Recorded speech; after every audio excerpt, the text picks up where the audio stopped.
Bonjour les 3 TT, j'espère que vous allez bien. Bienvenue dans ma deuxième vidéo. Cette vidéo va nous emmener ici sur le Moyen Âge. On va parcourir donc le tout début de ce Moyen Âge avec la chute de l'Empire romain et nous continuerons jusqu'à 843 vu que ce sera le point de départ en quatrième. On aura l'occasion dans cette séquence aussi de parler d'un personnage, deux personnages très importants, notamment le personnage le plus connu et le plus célèbre du Moyen Âge. Avec bonne santé, les gueux! Non, non, non, non, je vous rassure, pas lui, hein. Charlemagne, bien sûr, le Charlemagne que tout le monde connaît. Dans la vidéo précédente, nous étions arrivés à la chute du monde romain, nous allons d'ailleurs reprendre à ce point. Petit rappel pour commencer, on savait que les invasions germaniques vont commencer dès le 3e siècle, souvenez-vous les vidéos que je vous avais déjà montrées avec les cartes. L'Empire romain d'Occident, il va s'effondrer assez rapidement, en fait en moins de 2 siècles, même si on sait que la date théorique, en tout cas de la chute de Rome, c'est 476, mais ça fait bien longtemps que le monde romain n'existe plus en tant que tel. Et c'est le chef germain Odoacre qui va déposer le dernier empereur romain d'Occident, ça veut donc dire qu'il va lui retirer son pouvoir impérial, et d'ailleurs il va envoyer tous les symboles du pouvoir impérial romain à Constantinople, qui est donc la nouvelle capitale du monde romain. Parmi tous les peuples barbares, les Francaliens sont ceux qui vont venir s'installer dans nos régions. Alors pourquoi décident-ils de venir? Nous avions déjà eu l'occasion d'observer aussi par les cartes que les Huns, un peuple qui vient d'Asie et qui dévaste tout sur son passage, arrivent vers l'Europe. En arrivant en Europe, ils vont chasser tous les peuples dits barbares, donc les peuples germaniques qui se situent ici au nord, et ces peuples n'ont d'autre choix que de traverser la frontière vers le monde romain qui est un peu plus faible à ce moment-là de l'histoire. On voit que les Vandales, par exemple, vont traverser les frontières et aller s'installer directement dans le nord de l'Afrique jusqu'à Carthage, les Burgondes vont arriver ici dans le sud-est de la France, et les Francs vont simplement traverser la frontière pour s'installer dans le nord de l'ancien empire romain d'Occident et en fait dans nos régions. Donc concrètement, les Francs sont un peuple qui est d'origine germanique, qui va s'installer dans le nord de la Gaule. Ils vont faire de Tournai leur capitale. Pourquoi Tournai? Parce qu'en fait c'est la seule ville pratiquement qui existe dans le nord à l'époque. Elles ne sont pas très nombreuses et Tournai est une ville donc fondée par les Romains qui va devenir la première capitale du royaume franc. Vous pouvez le voir ici sur la carte que les Francs, lorsqu'ils s'installent, ils traversent le Rhin, qui est la frontière naturelle entre le monde romain et le monde germanique. Ils vont prendre la ville de Cologne, qui est déjà une première étape, et il y a un nombre assez incalculable de voies de communication, les voies romaines, rappelez-vous, et les Francs vont les emprunter pour arriver dans les plus grandes villes. Donc de Cologne, on va jusque Tongres, dans les Flandres, et de Tongres, on va aller vers Tournai. Les Francs arrivent là-bas vers 440, ce qui veut donc dire que le monde romain n'est pas encore tombé quand Tournai devient la capitale du royaume franc. Alors les Francs arrivent avec un système tout à fait particulier, ils arrivent avec un système royal, donc les Francs sont dirigés par un roi qui va lui-même fonder une dynastie, ce qui veut donc dire que ses enfants pourront hériter de son pouvoir, et donc c'est un système qui se transmet de père en fils. Alors la première dynastie dont nous allons parler est la dynastie mérovingienne. D'où vient ce nom mérovingien? C'est en référence au premier roi légendaire, Mérové, qui aurait lui-même fondé la dynastie, dont un de ses descendants, Clovis, sera un personnage très important. En 481, Clovis devient le roi des Francs et va se lancer à la conquête de toute la Gaule. Ça veut dire que donc le nord ne lui suffit plus et on va se développer après vers le sud pour avoir un territoire de plus en plus important. Vous avez ici une représentation tout à fait fantaisiste de Clovis avec les atouts royaux, mais en tout cas ce n'est pas du tout à ça qu'il devait ressembler, vu que ce n'est pas du tout la mode en tout cas chez les Francs à l'époque.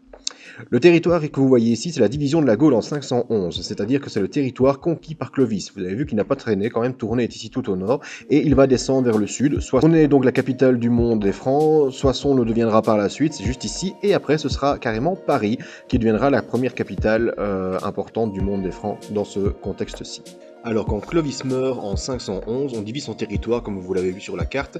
Les différentes couleurs donc montrent le territoire occupé par les fils de Clovis, parce que ce n'est pas forcément le fils aîné qui devient roi, mais ce sont bien tous les fils qui peuvent devenir rois à leur tour. La coutume chez les Francs quand le roi meurt, c'est la loi salique qui est appliquée. Alors la loi salique, qu'est-ce que c'est? C'est la coutume qui veut que le territoire soit divisé entre les héritiers mâles du roi, c'est-à-dire que les filles n'ont aucun droit de porter un jour la couronne, ce ne sont que les garçons qui peuvent l'obtenir. Alors, le gros problème, vous l'avez compris, c'est que si un roi a 4 fils, comme c'est le cas de Clovis, on va donc diviser son territoire en 4. Et ce sera pareil pour les fils de ses fils, etc., etc. Ça veut dire que le territoire va devenir de plus en plus petit, et à force de le diviser, cette dynastie des Mérovingiens va s'affaiblir. Le roi n'aura que très très peu de pouvoir. Et c'est là qu'intervient un nouveau type de personnage, ce sont les maires du palais. En gros, ce sont des sortes de premiers ministres, ce sont vraiment les bras droits du roi. Et ceux-ci vont avoir de plus en plus de pouvoir parce que, comme vous allez le comprendre par la suite, les maires du palais, ce sont donc les plus hauts dignitaires du royaume, après le roi. Donc si le roi n'est pas en âge de régner, ce qui peut arriver très souvent, ce sont eux qui exercent le pouvoir.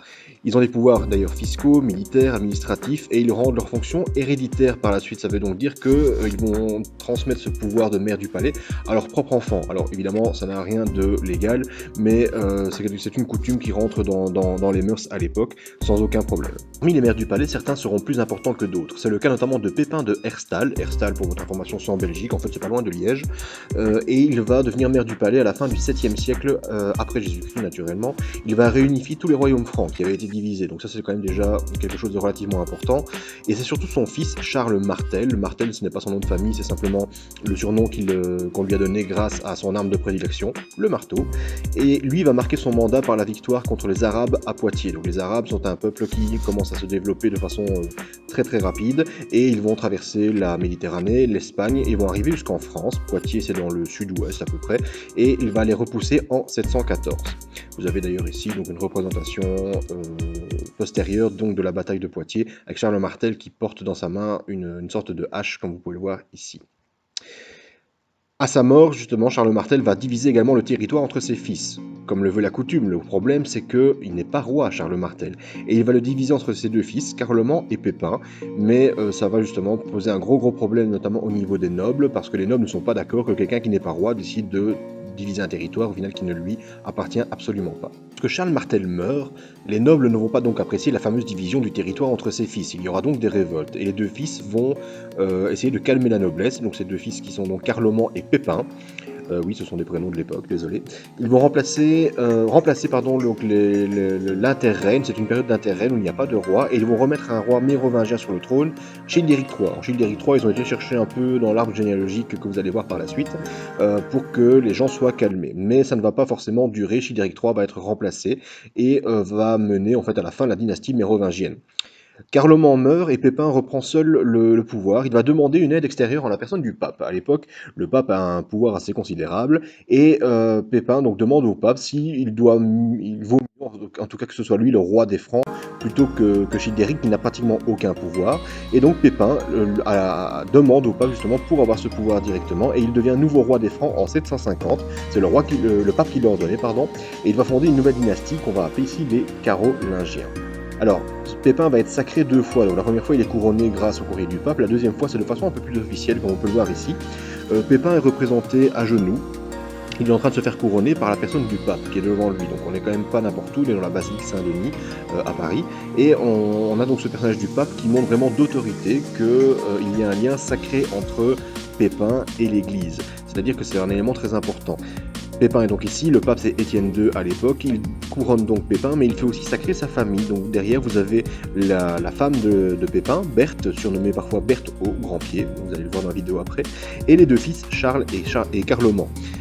Charles, tu le connais certainement, c'est le futur Charlemagne, le personnage donc que tout le monde connaît. Les maires du palais sont donc des personnages assez importants par rapport à leur fonction, mais ils vont surtout profiter de l'affaiblissement des rois mérovingiens pour accentuer leur pouvoir.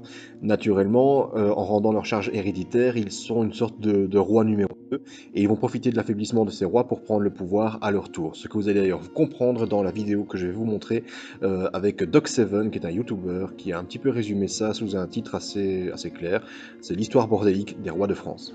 Salut Internet. On est en 481. Pour la première fois de l'histoire, un mec réussit à unifier tous les Francs et devient leur roi. Ce mec, c'est Clovis Ier. Alors oui, on aurait pu parler du papa Childéric, du grand-papa Mérové, de l'arrière-grand-papa Clodion le Chevelu, et pourquoi pas remonter jusqu'à Vercingétorix, ou même jusqu'à qui était le chef de la tribu des pieds poilus en 40 000 avant Jésus-Christ. Mais il faut bien débuter quelque part, et ce début, c'est Clovis, premier roi de tous les Francs et fondateur de la dynastie des Mérovingiens.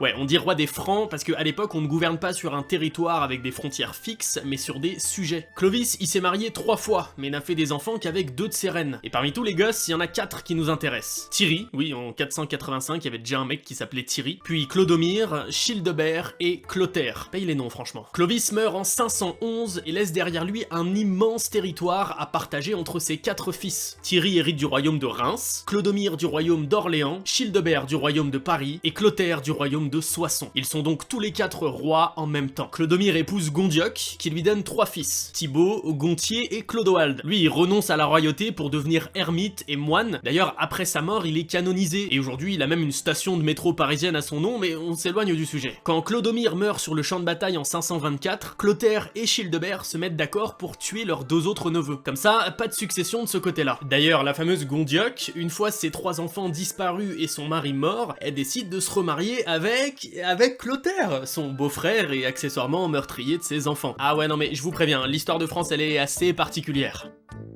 Bon, pendant ce temps, Thierry fait un enfant, Tibère, qui va pas chercher très loin le nom de son propre fils, Thibaut. Devenu roi, Tibère s'entend bien avec ses oncles, il participe même à la conquête de la Bourgogne avec tonton Clotaire et Childebert. Son fils Thibaut, qui est handicapé de naissance, lui succède en 548, mais meurt après 7 ans de règne. Complètement impotent, il laisse derrière lui aucun successeur. Du coup, c'est Clotaire qui récupère le royaume de Reims. Childebert meurt 3 ans plus tard, sans descendant non plus, ce qui permet à Clotaire de réunifier tous les Francs sous la même bannière pour la première fois depuis Clovis. Et pas pour longtemps. Clotaire meurt 2 ans après, en 561, et comme son père, il avait une tripotée de femmes, une tripotée d'enfants, dont 4 successeurs légitimes. Charibert, Chilpéric, Sigebert et Gontran. Bim, division du royaume des Francs en 4. Oui, encore une fois. Charibert, roi de Paris, n'a eu aucun prétendant au trône à sa mort. Son frère Gontran, qui a hérité du royaume d'Orléans, c'est pareil. À sa mort en 592, il désigne donc comme successeur son neveu Childebert II, qui avait déjà hérité du royaume de son père, Sigebert Ier. Chilpéric, héritier du royaume de Soissons, il a aussi fait sa ribambelle de gamins avec la reine Frédégonde. 10 en tout, dont un seul survit assez longtemps pour prétendre à la succession. Ce survivant, c'est Rambo. Ouais, non, en fait, c'est juste Clotaire II, désolé. Bon, à partir de là, le royaume des Francs se divise donc en 4 royaumes. L'Austrasie et la Bourgogne reviennent à Childebert, la Neustrie et l'Aquitaine à Clotaire. Childebert, il a 2 successeurs. Le premier, Tibère II, dont les 2 enfants meurent en bas âge et qui hérite de l'Austrasie,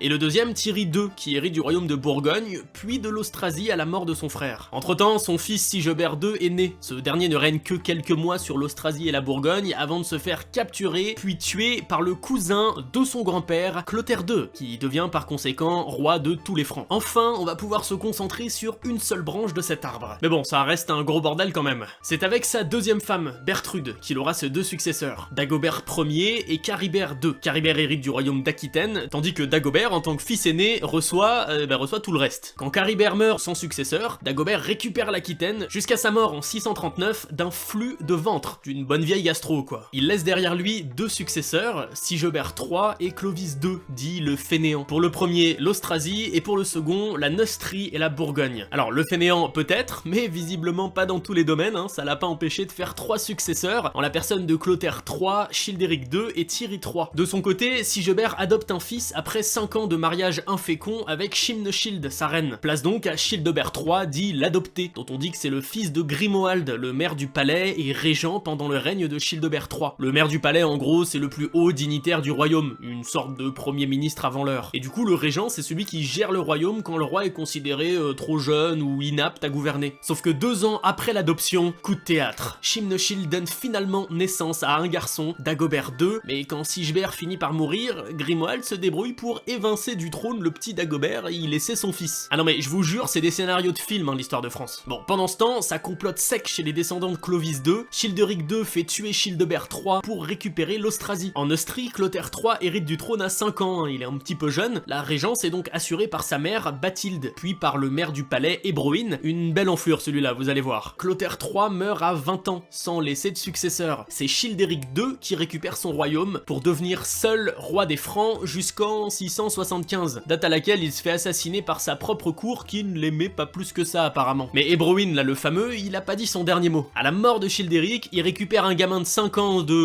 on sait pas trop d'où en fait, un certain Clovis III, qu'il prétend être le fils de Clotaire III. Hébroïne parvient à l'imposer sur le trône pour continuer de gouverner tranquillou, mais la supercherie est démasquée au bout d'1 an et Clovis III destitué puis envoyé finir sa vie dans un monastère. S'ensuit une bataille entre Thierry III et Dagobert II pour le titre de roi des Francs. L'assassinat de Dagobert règle le problème et Thierry III règne sur un royaume des Francs réunifié jusqu'en 691. Le premier de ses 3 fils, Clovis IV, récupère le trône à l'âge de 11 ans et c'est Pépin de Herstal, un nouveau maire du palais, qui gouverne à sa place. Clovis meurt à 15 ans d'une maladie inconnue et c'est son frère Childebert IV qui le remplace jusqu'en 711, le temps de mettre au monde Dagobert III, qui devient donc roi des Francs à l'âge de 12 ans. Non mais depuis tout à l'heure là, 11 ans, 12 ans, à cet âge-là, limite je pissais encore au lit, les mecs ils gouvernaient un royaume. Bon ok, ils mouraient 3 ans plus tard, mais quand même c'est cool de gouverner un royaume à 12 ans. Pépin de Herstal décède et c'est son fils aîné Charles Martel, le fameux Charles Martel, qui prend sa place en tant que maire du palais. Un an plus tard, Dagobert III passe l'arme à gauche et là ça devient compliqué. Enfin, je veux dire encore plus compliqué que depuis tout à l'heure. Chilpéric II, qui est le fils probable de Childéric II, il est proclamé roi de Neustrie en 715, aux grandes dames de Charles Martel qui veut imposer Clotaire IV comme unique roi des Francs. S'ensuivent de sanglantes batailles, d'où Martel et Clotaire sortent victorieux. Sauf que, pas de bol, Clotaire malade meurt en 719. Chilpéric saute sur l'occasion, il demande des excuses auprès de Charles Martel et est proclamé roi des Francs. Bon, il en profitera pas très longtemps, puisqu'il meurt sans descendant 2 ans plus tard. C'est donc Thierry IV, du haut de ses 8 ans, qui reprend le flambeau. Et si t'as un petit peu compris comment ça se passait à l'époque, tu te doutes qu'il a été placé là par Charles Martel, qui de fait règne officieusement sur tout le royaume. En fait, Charles Martel est tellement puissant qu'à la mort de Thierry IV, il ne juge même pas bon de désigner un nouveau roi. C'est ce qu'on appelle l'interrègne. De 737 à 743, le royaume des Francs n'a de royaume que le nom, puisqu'il n'y a pas de roi. En 741, c'en est fini de Charles Martel. C'est son fils, Pépin le Bref, le fameux Pépin le Bref, qui devient maire du palais et qui installe sur le trône dans la foulée Childéric III, le fameux Childéric III. Non, là je rigole, j'avoue, je savais pas qui c'était, et même à l'époque, personne savait qui c'était. Quoi qu'il en soit, il le laisse régner pendant 8 ans avant de le destituer et de se proclamer roi lui-même, parce que pourquoi pas. Mais cette décision, elle est pas anodine, parce que c'est alors le début d'une nouvelle ère, les Carolingiens. La dynastie carolingienne commence sans Pépin, sauf un seul, Pépin le Bref, accompagné de sa reine, Bertrade de Laon, dite Berthe au grand pied. Attention, au singulier le pied, faut croire que l'autre était petit. Le couple a 2 enfants, Charles et Carloman. À la mort de leur père, les deux se partagent le royaume des Francs, qui ne reste pas divisé très longtemps. Au bout de 3 ans de règne, Carloman Ier meurt à 20 ans, sans enfant. Pendant 43 ans, Charles, qui se fait appeler Charles le Grand, gouverne donc seul tout le royaume des Francs. Ce sera l'un des règnes les plus longs de notre histoire, ce qui lui permet de conquérir un immense territoire. Et Charles le Grand, je t'assure que tu le connais. En latin, son nom, ça donne Carolus Magnus, soit Charlemagne. Alors Charlemagne, c'est une mauvaise traduction de son nom, parce qu'en fait c'est Carolus Magnus, c'est-à-dire Charles le Grand en français. Charlemagne va conquérir un territoire très important que vous pouvez voir ici. Donc en bleu c'est le territoire à la mort de son père Pépin, en orange tout ce qu'il a conquis et en jaune ce sont les différents états tributaires, c'est-à-dire donc les états qui sont redevables du royaume des Francs. Charlemagne va faire d'une ville Aix-la-Chapelle sa capitale. C'est une ville centrale dont il se servira pour construire son grand palais, que voici. Donc c'est une reconstitution avec des éléments architecturaux qui ont été empruntés soit à Rome, soit à Byzance, donc pour bien montrer que Charlemagne a un territoire qui, d'une quelque sorte en tout cas, le descendant du monde romain. La seule chose qui reste aujourd'hui donc de ce palais de Charlemagne, c'est la chapelle palatine à Aix-la-Chapelle, et c'est une chapelle assez belle. Donc en fait on a une coupole qui montre le Christ, vous avez différents autels, le trône de Charlemagne, et enfin donc l'étage où le peuple peut être là. Donc c'est-à-dire que le Charlemagne, donc le roi, est toujours supérieur au peuple. Voici ce qui reste de la chapelle aujourd'hui, de l'extérieur et de l'intérieur, c'est assez joli. Alors Charlemagne va se faire couronner une deuxième fois, donc il se rend en 800 à Rome, c'est la ville éternelle, c'est l'ancienne capitale de l'Empire romain disparu. Il y va en simple pèlerinage au départ, mais il est accueilli par le pape, un pape qu'il a d'ailleurs aidé auparavant, et il va se faire couronner de la même manière que l'étaient les anciens empereurs d'Occident, à l'image des empereurs de l'Antiquité. Donc Charlemagne se fait couronner empereur romain d'Occident en 800, alors que l'Empire romain n'existe plus depuis plus de 3 siècles. Voici le couronnement de Charlemagne. Alors aujourd'hui, des reliques de Charlemagne existent un petit peu partout, donc en fait ce sont des restes du corps de Charlemagne que l'on peut retrouver dans certains musées. Et au passage, Charlemagne est sacré empereur d'Occident en l'an 800, mais on va se contenter du royaume des Francs, c'est déjà suffisamment complexe comme ça. Tout empereur qu'il est, Charlemagne n'est pas immortel et meurt d'une pneumonie en 814. Il a eu 17 enfants avec 7 femmes différentes, la principale étant Hildegarde de Windsgau, qui a enfanté son seul successeur sur le trône, Louis Ier dit le pieux. Le pieux, le religieux, hein, je précise, pas le pieux, le lit, bon, ça me paraissait... Bon, bref. Louis le Pieux fait 4 enfants, Pépin, Lothaire, Louis et Charles, mais seuls les 3 derniers sont toujours vivants quand leur père décède en 840. Et laisse-moi te dire que ça leur fait plutôt plaisir, ils ont pas arrêté de lui faire la guerre pour prendre sa place bien avant sa mort. S'ensuivent 3 années très chaotiques où les 3 successeurs se disputent l'empire carolingien jusqu'au traité de Verdun, qui divise le territoire en 3 royaumes. Celui qui nous intéresse, la Francie occidentale, qui correspond en gros à la majeure partie de la France, revient à Charles, qui devient donc Charles II le Chauve. C'est moins stylé que le Pieux, hein, comme son père, mais c'est comme ça. Charlemagne meurt bien sûr, sa fin de vie est marquée par de nombreux décès dans sa famille, il va perdre ses 2 fils et c'est le dernier, Louis, qui va lui succéder, comme vous allez voir dans la vidéo juste après. Et à la mort de Louis, ce sont les 3 fils qui vont se partager l'immense territoire, souvenez-vous de la loi Salique, qui avait été conquis par leur grand-père. Le gros problème, c'est que les 3 petits-fils ne s'entendent pas réellement, et ça va nous mener ici au traité de Verdun. Attention, c'est important, parce que c'est le point de départ en 4e année, donc ça ne pas oublier, c'est vraiment par ça que vous allez commencer. Donc le traité de Verdun, c'est la division du territoire de Charlemagne entre les 3 petits-fils, le royaume de Charles le Chauve en rouge, le royaume de Lothaire en vert, et le royaume de Louis dit le Germanique en jaune. Voilà, donc maintenant vous êtes en 4e, à vous de jouer.